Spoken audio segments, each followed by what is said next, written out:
Hoje falo de Um Erro no Coração, de um daqueles best-sellers que venderam milhões e milhões de exemplares nos últimos anos, e depois faço a sugestão de um excelente livro de um autor português sobre matemática. Mas não se assuste, é um livro, não se assuste se for daquelas pessoas que não gostam de matemática, é um livro delicioso. Vamos então a isto.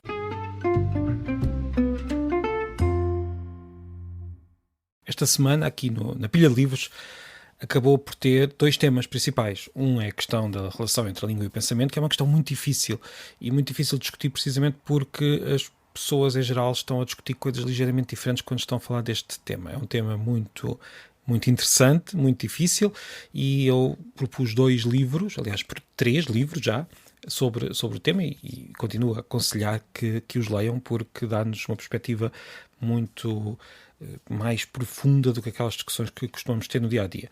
Esse foi o primeiro tema. O segundo foi matemática. Acabámos por falar de matemática. Eu ainda por cima encomendei esta semana um livro sobre a relação entre a matemática e a literatura, que não vou já dizer que livro é que é de lê-lo, e decidi por isso, por ter este tema, por ter sido este o tema da semana, falar um pouco de um livro sobre matemática em português. E lembrei-me de um texto que escrevi há uns anos sobre esse livro, e por isso este episódio vai ser baseado nesse texto. Mas para falar desse texto, que falava de um livro de um matemático português, que já vou revelar qual é que é.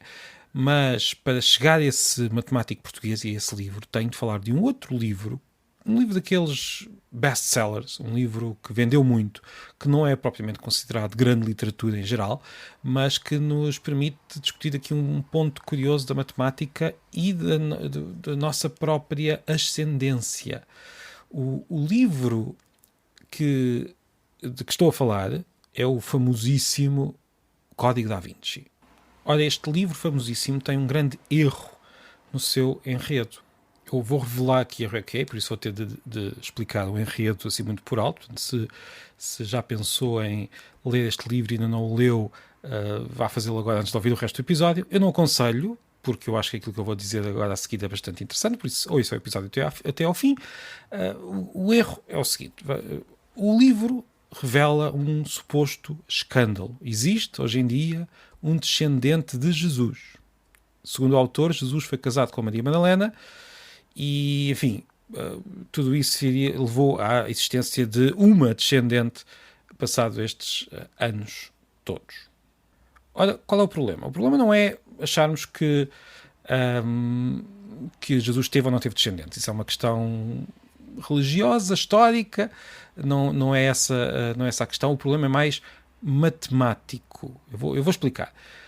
Portanto, a ideia do livro é que haveria uma descendente de Jesus Cristo, que seria a última de uma longa linha de descendentes que teriam passado pelos merovingios, que uma linhagem francesa que teria sido protegida ao longo dos séculos por uma ordem de cavalaria descrita no livro. O livro até no início, logo na primeira página, se tiverem paciência para ir a uma livraria, ou quando forem a uma livraria para ver, até tenta dar a entender que tudo aquilo até é verdade, o que é um grande disparate. Mas pronto, vamos só pensar nisto durante uns segundos. Isto tudo tem que ver com o livro de um matemático português de que eu estava a falar. Mas vamos ver isto pensar um pouco.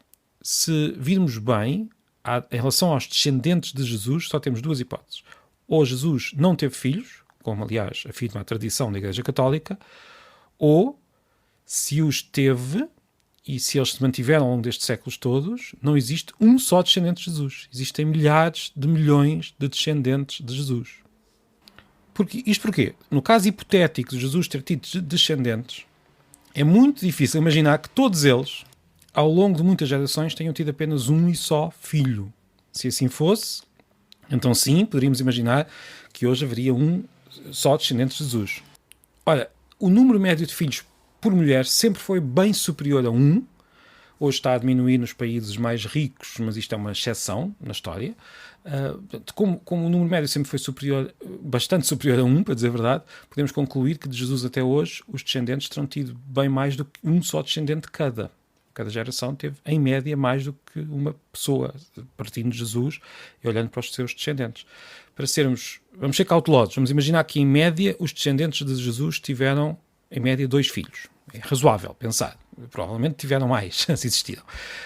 Muitos deles terão tido 6, 7, 8, 9, por aí fora. Mas pá, não interessa. Vamos imaginar que tiveram cada um uma média de 2 descendentes. De Jesus até hoje passaram aproximadamente 20 séculos. Se imaginarmos 4 gerações por século, se calhar até são mais, temos 80 gerações. 80 gerações em que cada descendente tem em média 2 filhos cada um. Ora, isto implica que, hipoteticamente, Jesus terá tido 2 filhos, mesmo que ele tenha tido só um, estamos a falar de médias, mas pronto, vamos imaginar que ele tem 2 filhos, os seus 2 filhos terão tido 2 filhos cada um, portanto já estamos com 4, estes 4 netos de Jesus terão tido 2 filhos cada um, 8 bisnetos e por aí fora. Se avançarmos 80 gerações, quantos descendentes de Jesus teríamos no mundo?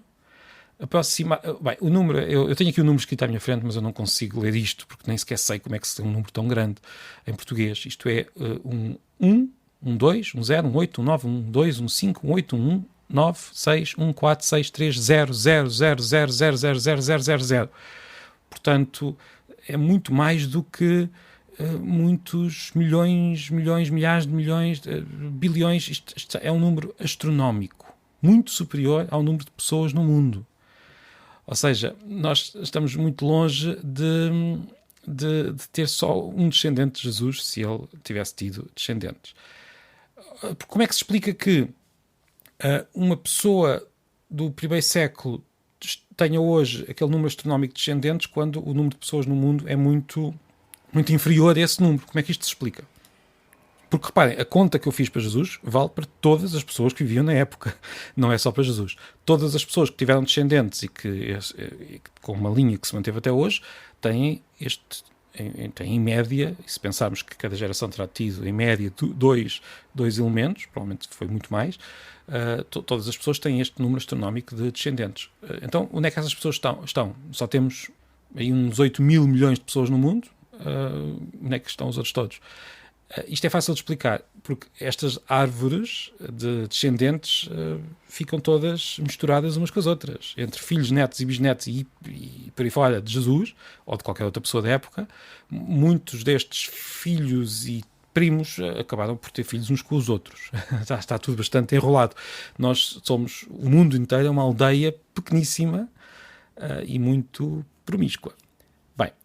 Seja como for, e não me falta chegar ao tal livro do matemático português que eu estava a prometer, se olharmos para os números, é fácil perceber que depois destas gerações todas, todos nós somos, com toda a probabilidade, descendentes de todos os seres humanos que viviam há 2000 anos.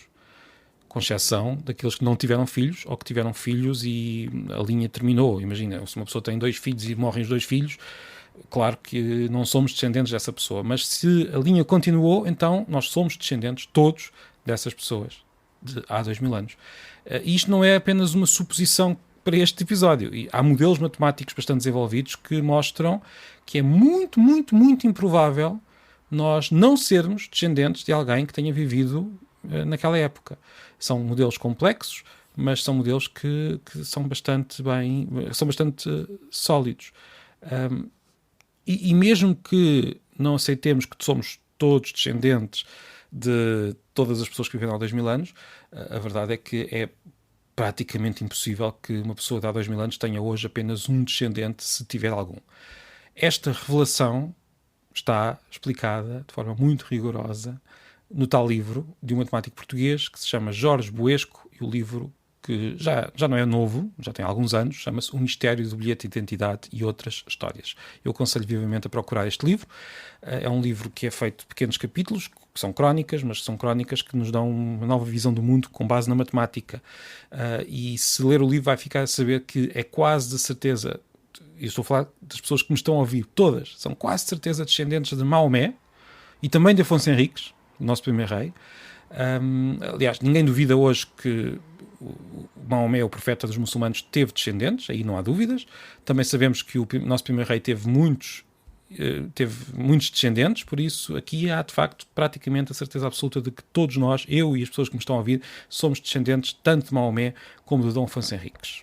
E se duvida, Então peço-lhe mesmo que pegue no livro, que vá procurar o livro, o mistério do bilhete de identidade e outras histórias para saber porquê e por que razão é que matematicamente isto é mesmo muito, muito provável. O livro ensina muito mais e vai muito para lá disto, mas desmonta completamente este erro no centro do Código da Vinci. Se existirem descendentes de Jesus hoje em dia, esses descendentes somos todos nós. Não é uma pessoa escondida durante estes milhares de uma pessoa no fim de uma cadeia de gerações, mas não é só uma pessoa hoje em dia descendente de Jesus. Portanto, ou temos 0 descendentes de Jesus, ou temos aproximadamente 8 mil milhões. Os números intermédios são extraordinariamente improváveis e, acima de tudo, o número 1 é praticamente impossível. Pronto, foi mais um episódio sobre matemática. Talvez amanhã também vá por aí, não sei, não estou a pensar. Este fim de semana eu vou de viagem e, como eu já disse ontem, eu vou tentar encontrar aqui uma forma de continuar o podcast, porque eu estou a gostar muito, e talvez até vá mesmo falar da viagem, daquilo que me vai acontecer ao longo destes dias comigo e com a minha mulher e com os meus filhos, entre livros e não só. Vamos ver se consigo fazer uma espécie de livro de viagens falado, para falarmos daquilo que vamos ver. E pronto, comento como sempre, envio o que quiser. Eu já recebi aqui algumas perguntas que estão, digamos, penduradas. Vou tentar responder nos próximos, talvez amanhã, ou então durante a viagem, ou depois, vamos ver. Muito obrigado por estar desse lado. Até amanhã.